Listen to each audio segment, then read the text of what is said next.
கத்திரிக்காய் நெறைய பேருக்கு பிடிக்காது. அதுவும் சுத்தமா குழந்தைங்களுக்கு பிடிக்கவே பிடிக்காது. ஆனாலும் அத எப்படியாவது உணவுல சேர்த்துக்கணும். அதுல விட்டமின் சி அதிகமா இருக்குதுன்னு சொல்றாங்க.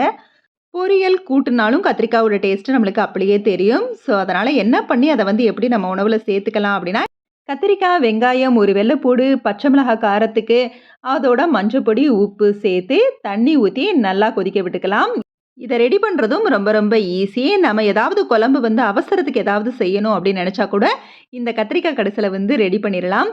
கத்திரிக்காய் குழஞ்ச மாரி வெந்து வந்ததுக்கு அப்புறமா அத இறக்கி நல்லா ஒரு மத்த வச்சு மசிச்சு எடுத்துக்கலாம். பார்த்தீங்கனாலே தெரியும். நல்லா பருப்பு மாதிரி நல்லா மசிச்சாச்சு. இப்போ ஒரு பேன்ல எண்ணெய் ஊத்தி கொஞ்சம் கடுகுளுந்தம் பருப்பு, 2 வெங்காயம் பொடிசா கட் பண்ணது, அதோட கருவேப்பில, 1 வத்தல், கொஞ்சம் பெருங்காயம், கடைசியா சீரகம் போட்டு இந்த தாளிப்ப கடைஞ்சு வச்ச கத்திரிக்காவோட சேர்த்துட்டோம்னா, சூப்பரான கத்திரிக்காய் கடைசல் ரெடி ஆயிரும். கத்திரிக்காய் கடைசலுக்கு தக்காளி மட்டும் கொஞ்சம் கூடுதலா சேர்க்கணும்.